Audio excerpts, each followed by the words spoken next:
የአማራ ፋኖ ኃይሎች በባህር ዳር ከተማ ዙሪያውን ከባድ ውጊያ መክፈታቸው ሲነገርም ውጊያው የተጀመረው በአርበኛ ዘመነ ካሴ ትዕዛዝ መሆኑ ታውቋል። በዚህ ውጊያ ያገዙ ወታደራዊ አዛዥ መደምሰሱ ዛሬ ረፋዱን የወጡ መረጃዎች ያመላክታሉ። ተጨማሪ መረጃ አለን፣ በዝርዝር እንመለከተዋለን። የአገዛዙ ዋና ወታደራዊ ቁንጮ የሆነው ብርሃኑ ጁላ በጠና ታሞ ሆስፒታል መግባቱን ወታደራዊ ምንጮች ገልጸዋል።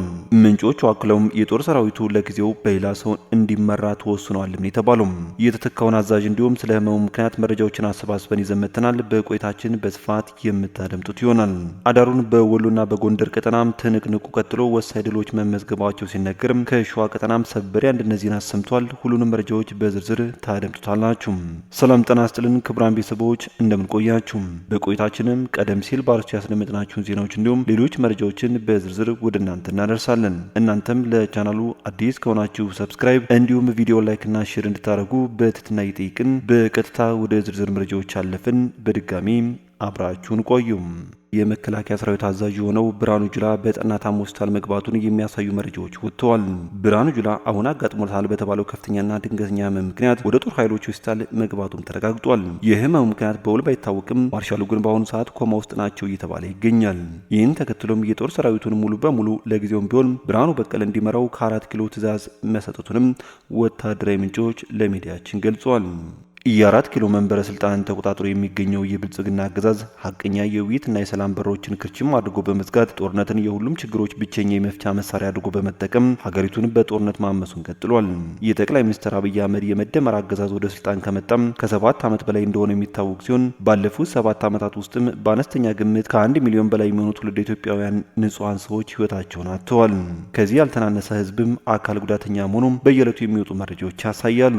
ከ2 ሚሊዮን በላይ የሚገመት ህዝብም ከመኖሪያ አካባቢው እየተፈናቀለም ለስደት ሲዳረግ በብዙ ሚሊዮኖች የሚገመት የሀገር ሀብትና ንብረትም የወደመ ሲሆን በብዙ ሚሊዮን የሚቆጠሩ ህጻናትም ከትምህርት ገበታ ውጭ ሆነዋል። ከሁሉም በላይ የህዝቡ አንድነትና ማህበራዊ ትስስር በከፍተኛ መጠን ተበጣሶም እንደ አንድ የሀገር ልጅ ሳይሆን እንደ አንድ ጠላት እየተያየም በጭካኔ መገዳደልም ተለማምዷል። ይህን ሁሉ የሀገሪቱ ምስቅልቅል ለማስቆምና የተቃጣበትን የሉን አደጋ ለመቀልበስ ደግሞ የአማራ ፋኖ ከፍተኛ ተጋድሎ እያደረገም ያገዙ መዋቅር እያፈራረሰ ሲሆን በህወሓትና በሻዕቢያ ተማርከው የነበሩም በብልጽግና ዘመን በብሔር ኮታ ጀነራልነት ማድረግ የታደላቸው የብልጽግና ወታደራዊ አዋጊዎችን በወታደራዊ ሳይንስ በአቅም በክህሎትና በልምድ ተበልጠው በፋኖ ኃይሎች ሽንፈትን እያስተናገዱም ይገኛሉ። ትናንትና ዛሬ አዳሩን በጎጃም በጎንደርና በወሎ ትልልቅ ድሎች የተመዘገቡ ሲሆን በጎጃም ባህር ዳር ዙሪያ በጭስ አባይና በወንድ አጣት መስመር ያገዙ ኃይል መንቀሳቀሱን ተከትሎ በአርበኛ ዘመነ ካሴ ትዕዛዝ የአማራ ፋኖ ብሔራዊ ኃይል የቴዎድሮስ ዕዝ የፋኖ ኃይሎች ከባድ እርምጃም እንደተወሰደበትም ታውቋል። በዚህ ጥቃት በሚሊሻ እየተመራ ወደ ቀጠናው ያቀናውን ያገዙን ወታደራዊ አመራርን ጨምሮ በርካታ የመከላከያና የአድማ በተና ኃይሎች ተደምስሰዋል የተባሉም። በጎንደር ቀጠናም እንዲሁ በተደረገ ተጋድሎም ደለጎና ደንቢያ ላይ በርካታ ያገዙ ኃይሎች ከፍተኛ ጥቃትን ማስተናገዳቸውን ከቦታ የደረሱ መረጃዎች ያሳያሉ። በተመሳሳይ በወሎ ቀጠና ዞብልና አካባቢ ላይ በተፈጸመ የደፈጣ ጥቃት አገዛዙ ከፍተኛ ጥቃት አስተናግዷል የተባሉም። ይህ በእንዲህ እንዳለም ከሸዋ ቀጠና ደግሞ የአንድነት ዜና እየተሰማ ሲሆን እንደ ምንጮች ገለጻ ከሆነም የአማራ ፋኖ ብሔራዊ ኃይል ደቡብ አማራ ቀጠና ያሳምነው እዝና በአርበኛ መከታው ማሞ የሚመራው የሸዋ ጠቅላይ ግዛት እዝ አብረው ለመስራትና አንድ ሆነው ለመውጣት ውይይታቸውን ማጠናቀቃቸው ሰምተዋል። ከሰሞኑ በሸዋ ቀጠና ተዋጊው ኃይል በጠየቀው ጥያቄ መሰረት አርበኛ መከታው ማሞና አርበኛ ደሳለኝ ሲያስብ ሾም ለመነጋገር ወስነው ተመካክረዋል የሚሉት ምንጮቹም ስላለው ቅድመ ሁኔታ ዝርዝር መረጃውን ሙሉ በሙሉ ባይነገርም አንድነቱ ግን እየሰመረ ሲሆን በሸዋ ተለያይተው የቆዩት ሁለቱ ዞች እርስ በርስ መታኮሳቸውን አቁመው በአንድ ላይ ለመስራትና አንድ ወታደራዊ ይዘው ለመውጣት ተነጋግረው መጨረሳቸውን ገልጿል። እኛም ዝርዝር መረጃው እንደደረሰን ወደ እናንተ ክቡራን ቤተሰቦች የምናቀርበው ይሆናል። ከዚሁ ጋር በተያያዘ ግን አርበኛ መከታው ማሞም በሸዋ ቀጠና ከዚህ በኋላ የእርስ በርስ ግጭት አይኖርም ሲል ከሰሞኑ መናገሩ አይዘነጋም። በዚህ ሁሉ መካከል ከአማራ ክልል ጦርነት ጋር ተያይዞም በእነ አብይ አህመድ በኩል አዳዲስ ውሳኔዎች መተላለፋቸው እየተነገረ ይገኛል። የብልጽግናው ቁንጮ ጠቅላይ ሚኒስትር አብይ አህመድ አሁን ላይ እስከ ዳር 30 ድረስ የተጠናከረ ዘመቻ በማድረግ ክልሉን ከፋኖ ኃይሎች ማጽዳት አለብን በሚል መጠነ ሰፊ ጦርነት ለመክፈት ወስኗልም የተባለው። ይህ ውሳኔያቸው ይሰምር ዘንድም በርካታ ድሮና ከበድ ያሉ መሳሪያዎችን በገፍ ማስገባታቸውን ሰምቷል። ከዚህ በተጨማሪም አብዛኛው የመከላከያ ህዝብ በመካናይዝድ ተጠናክሮም ለአንድ ወር አማራ ክልል ገብቶ እንዲዋጋም ውሳኔ ላይ ደረሱ ሲሆን ውጊያውንም የመጨረሻ እቅዳችን ሊሆን ይገባል ማለታቸውም ተነግሯል። በዚህ ውጊያም ፋኖን ማሸነፍ ካልተቻለም ሰራዊቱ እንዲወጣና ክልሉን አድማ ብተናና ፖሊስ እንዲሁም ሚሊሻም ከሚሊሻ በተጨማሪ ፌዴራል ፖሊስ እንዲያግዛቸው ውሳኔ ማስቀመጣቸውም ተመላክቷል።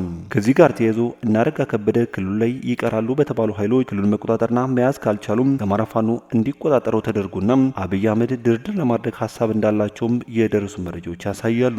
ከዚህ በመነሳትም መከላከያ መከላከያ ሰራዊቱ ክልሉ ለቆ ከወጣም ፋኖ ቀና ሳይወስድበት ክልሉ ሊቆጣጠርና ሊረከብ እንደሚችልም ተገምቷል። በዚህም ውጥረቱ በባህር ዳር ከተማ አይሏል የተባሉም አብይ አህመድ በየጊዜው በክልሎችም እንዲሁም በሀገሪቱ ድንበር ጦርነት እየጎሰመም ሀገሪቱን የጦርነት ቀጠና አድርጓት ይገኛል። በሀገሪቱ ዜጎች ከቦታ ቦታ ተዘዋውረው መስራት ቀርቶም ላባቸውን አፍሰው ያፈሩትን ሀብት ንብረት በጠራረጻ እየተዘረፉም ይገኛሉ።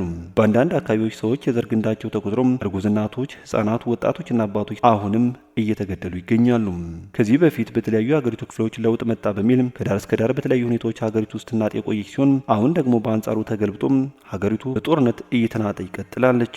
የለውጥ ኃይል ነኝ ኢህአዴግ ውስጥ የነበርን ብንሆንም እኛ ግን እንለያለን ያሉት የብልጽግናው ቁንጮዎችም ብልጽግና የተባለ ፓርቲ አቋቁመው ህዝቡን ለመከራም ሀገሪቱን ደግሞ መቋሚያ የሌለው የሚመስል ትርምስ ውስጥ እንድትገባም አድርገው ይኸው ድፍን 7 ዓመታቶች ሞልተዋል። በየቦታው ደም መፋሰስ፣ ረሃብ፣ ጦርነት፣ የኢኮኖሚ ድቀት፣ የህዝብ ተስፋ መቁረጥና ከሚኖርበት ቦታ በሰላም ወጥቶ መግባት ብርቅ በሆነበት ጊዜ ላይም ተደርሷል። የሀገሪቱን የህግ የበላይነት ያስከብራል የተባለው መንግስት ራሱ ጦርነት ናፋቂ ሆኖ በሚከፍተው ጦርነት በየቦታው መሳሪያ የታጠቁ አካላት የመንግስትን መዋቅር የሚቆጣጠሩበትና የራሳቸውን አስተዳደር የሚዘረጉበት ሁኔታ የተፈጠረ ሲሆን በተለያዩ የሀገሪቱ ሉዓላዊ ግዛቶች ውስጥ ጎረቤት ሀገራት በጉልበት ዘልገው በመግባትም የሀገሪቱ ሉዓላዊ ድንበር ተደፍሮም ዳር ድንበሯ ያለ ጠባቂና ከልካይም በጎረቤት ሀገራት ተወሮ መያዙም የአደባባይ ሀቅ ነው። ሆኖም እና አብይ አህመድ ግን በብልጽግናል ዳር ድንበራችንን አስከብረናል እያሉም ፕሮፓጋንዳቸውን እየነዙም ቀጥለዋል። የኢትዮጵያን ግዛት ከወረሩ ሀገራት ውስጥም ደቡብ ሱዳንና ኤርትራ የሀገሪቱን ግዛት ጥሰው በመግባቱ ደረሳቸው የመቀላቀልና የራሳቸውን አስተዳደር እስከ መዘርጋትም ደርሰዋል። በዚህም የሀገሪቱ ክብር ተዋርዷል፣ ሉዓላዊነቷም ተደፍሯል። በተለይም ባለፉት 6 ዓመታት የውጭ ጉዳይ ፖሊሲ በአንድ ግለሰብ ፍላጎት ብቻ በመመስረት ሀገሪቷን ተገማች ሀገር እንዳትሆን አድርጓታል። የለውጡ ኃይል ነኝ የሚለው መንግስት ከመጣ ወዲህም በኢህአዴግ ጊዜ የሚሰራባቸው የነበሩ የተለያዩ የሀገሪቱ ፖሊሶችን ወደ ጎንትቶም ጠቅላይ ሚኒስትሩ ራሳቸው ፖሊስም ህግም ሆነዋል። የተከበራችሁ ቤተሰቦች ለሰዓቱ የነበሩን መረጃዎች እነኝን ይመስሉ ነበር። በቀጣይ በሌሎች ዜናዎች እንዲሁም ጥቆማዎች እስከምንገናኝ በያላችሁበት የዓለም ጫፍ በሰላም ቆዩኝ።